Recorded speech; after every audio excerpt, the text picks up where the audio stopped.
First referee, Mr. Philip Sison, international referee. Second referee, Mr. Efren Gaa, international referee.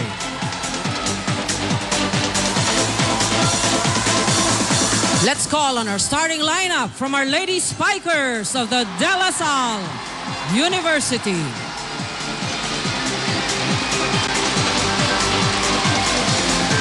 Let's start off with jersey number 1, Maria Micaela Esperanza. At number 2, Abigail Maraño. Wearing jersey number 3, Victonara Galang.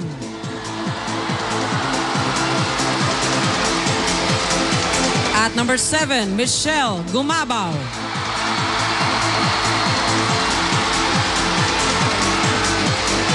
Wearing jersey number 3, Mika Irene Reyes. And their team captain with jersey number 11, Charlene Abigail Cruz. Libero, number 5, Melissa Going. Head coach, Mr. Ramil De Jesus.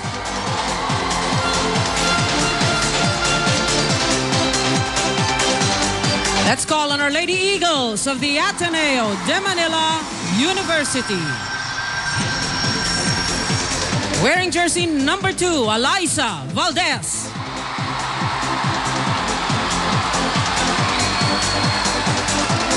At number 7, Elise Carol Nakachi.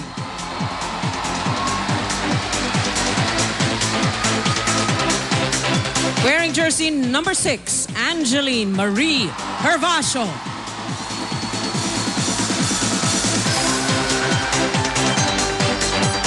Team captain, Fiel Saint Merced Kaimlet.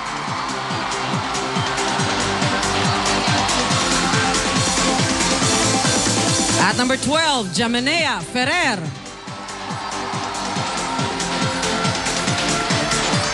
And at number 3, Gretchen Ho.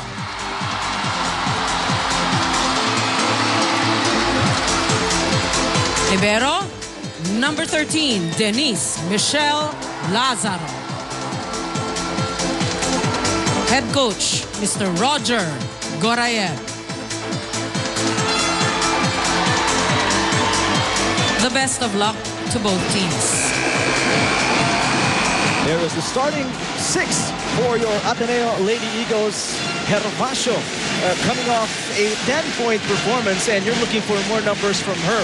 But on the other hand, for the Lady Spikers, the league MVP, Abigail Maraño, only with 7 points for De La Salle. But despite that, 4-set win in game number 2 for DLSU.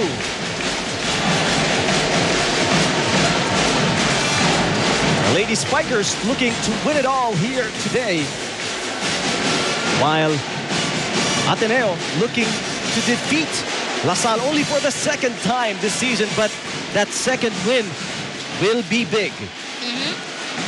That's right. The players are now getting ready, and you can feel the vibe actually. Just looking at both squads, you already feel the intensity. The game hasn't even started yet. I don't even need to see the players. The crowd makes me feel the intensity. And if that will tell the story of the match today at ace from Eliza Valdez, it could be a very good afternoon for Ateneo. But obviously we can't tell the match just by the first serve. Yeah, that's right. Although she scores that point off the libero of La Salle, Melissa Gohing. And then yung sinasabi natin, the consistency. And the next attempt of Valdez sends that one out. But, it's still too early here in the game. 1-all, set number 1, Maraño serving. And both liberos struggling to start the match. As you see an error from Denise Lazaro. Let's find out the game plan of the defending champions as we check in with Tiff Atendido. Yes, Eric, think like it's a 3-game series. Kalimutan na ang thrice-to-meet advantage and think that this is the last game for the season. This is the motivation that Coach Neil gave the ladies Spikers. With that, team captain Jack Cruz also added na yun yung mindset nila para they will forgo complacency at talagang kakalimutan na yung advantage para all out sila. Now with the approach for this afternoon's game, Coach Neil asked for more consistency from the ladies. Wanting to see more set plays this afternoon, I asked Coach Neil what's up with the setter switch-up he's been doing. He says that setter Mika Esperanza is having off games, and even if Coach Neil is confident with her at masaya ang team sa kanya, it's not the time to take that big risk. Not to worry though, because backup setter Carmela Garben is also practicing intensely with the team, and with the heavyweight on her shoulders, she says, syempre kinakabahan siya pag nasa court, but she trusts her spikers so much that she can take risks with her set. Kasi aalalayan naman daw siya ng teammates niya. Eric and Ann. Thank you, Tiff. Off to a good start are the defending champions. They're up 4-1. And the defense of LaSalle picking up where they left off with a solid block on Phil Cainglet.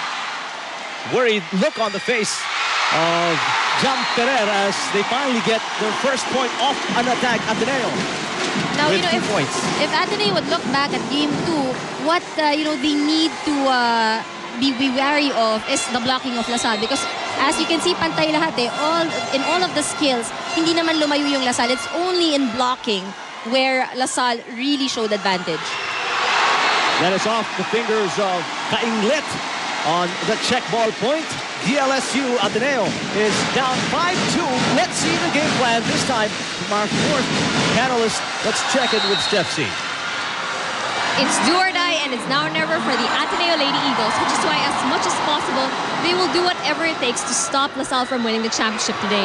Reminding the girls to be confident, but not overconfident, Coach Rother further entrusted them to be strong, not just in the outside, but in the inside as well. They've trained well physically, they've prepared well psychologically. That is why no amount of pressure will make them stop. And according to Coach Roger, they've already come this far. So why waste the opportunity? Like he said, we have to win, we have to be mentally tough. Lalaban ng lalaban kami. Sabi pa nga ni Gretchen Ho kanina, we will fight to live another day. After all, they are in it to win it. Eric and Ann. Thank you, Steph. The intensity of the defense of LaSalle right now is forcing Ateneo into these unforced errors very early in the set. They've got to readjust. Cainglet has been denied twice by Michelle Gumabaw. And it's a 6-2 advantage for DLSU.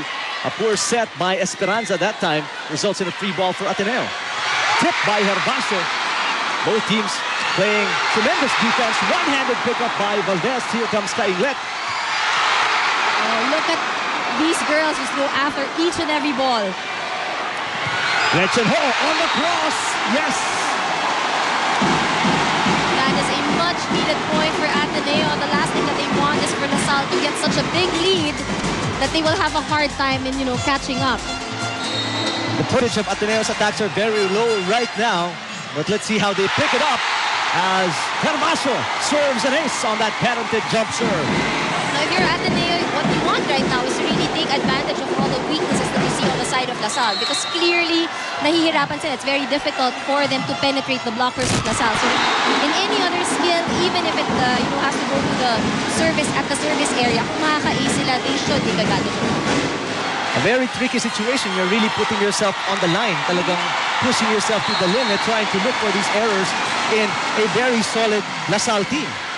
Oh, that's right. But, so far, the Lady Eagles are, still trying to find ways. Paul, however, has been successful. As difficult it is for Cainglet to find the point, Gretchen Ho has been finding it easy to score hers today. So she's had 1 point from her running attack and another one coming from this middle attack. Ateneo still playing catch-up though. Mika Reyes with the tip. Here comes Valdez. Blocked again. It seems like LaSalle has really figured out that left side of the Ateneo attack. Valdez off the block. And they finally get one off this side of the court. Valdez, you be smart about her attacks. Pinatama na lang sa delivery ng blockers. Kita-kita. That's right. It's the right thing to do. If you're having a difficult time and you're penetrating the block, or at least getting your ball through, might as well just wipe it off their hands. And that's exactly what Valdez did. A rare block on the part of Ateneo here in set number 1. Cha Cruz will tip it in and score. Both teams trying to outsmart each other. Their defense are pretty much up there when it comes to intensity. 8-6, the DLSU lead over Ateneo in set number 1.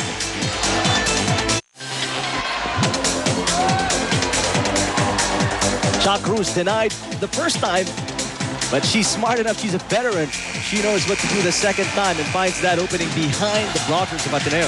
And these are the qualities that you want to see in the attackers. I mean, for both squads, actually, you've seen it. Si Cha Cruz, hindi makapasok yung palo with a normal attack. She drops the ball. Earlier, Eliza Valdez trying to hit the ball hard, but realizes that she can't, wipes it off the hands of the blockers. So ito yung mga gusto mong makita na adjustments from the attackers from both squads, especially at this point. A rare flub on the serve by Mika Reyes. As tall as she is, that was a very short serve. Then he on even her hit the net. Exactly, di man lang umabot sa net. Intensity on the faces of the players here today. Ateneo, there is no tomorrow if they lose here today. Gretchen Ho serving 7-8. Cha Cruz off the net. Valdez got an opening. Ateneo asking for a check ball. No check was called by our officials. LaSalle inches ahead by 2. Team captain Cha Cruz getting ready to serve. And going back to that report by Tiff, for LaSalle, it's imperative that they don't even think about that they have a shock absorber. Meron tayong Sabado in case we lose today. They should have that same mindset that Ateneo has. There is no tomorrow if we lose today, because if you use that as a scapegoat, as a crutch, it would be difficult. It's going to be a 50-50 definitely come Saturday. That's right, that's right. And of course, if you were LaSalle, yes, you have a one-game advantage, you'd have to look at it in a perspective of a game, for example. There are teams, when you're up 2 sets, nagre-relax ka in the 3rd set. And I guess it's the same for them at this point. No? They have a one-game advantage. They have they won 1 game. And if they do relax, then it gives Ateneo a window, to extend this to another match on Saturday. Well, this window for Ateneo Ann has opened up as Ateneo, after trailing by as much as 3 points, have tied at 9-all in set number 1. Maraño off the block. Mika Esperanza has really done an excellent job of distributing the ball. Madalas makita Maraño palagi pumapalo, pero ngayon she's given touches to Mika Reyes, she's given touches to Aragalang, to Cha Cruz, Abigail Maraño. So it's a very well distributed attack system for the Lady Spikers. Hervasio gets a touch. And you see that now Esperanza is comfortable in gambling in terms of the plays. A point by Ateneo as they tie 10-all. Nakachi getting a touch as well. Jem Ferrer also distributing the ball very well. At the start, medyo kainglet lang, nakadalawang straight, which was picked up by the defense of LaSalle. But eto, everybody else getting an opportunity to hit on the 3rd touch for Ateneo. Maraño from the middle scores again. Esperanza trying to distribute her plays, making it less predictable for Ateneo. Abigail Maraño, such a talent as a middle hitter. Of course, Abigail Maraño is our MVP, of the season. Beautiful dig. Unfortunately, Kainglet couldn't keep the second ball alive for Ateneo. And LaSalle starting to pull away again. Getting back their 2-point advantage. Mabaw finding the middle of the 2 blockers and then scoring for LaSalle.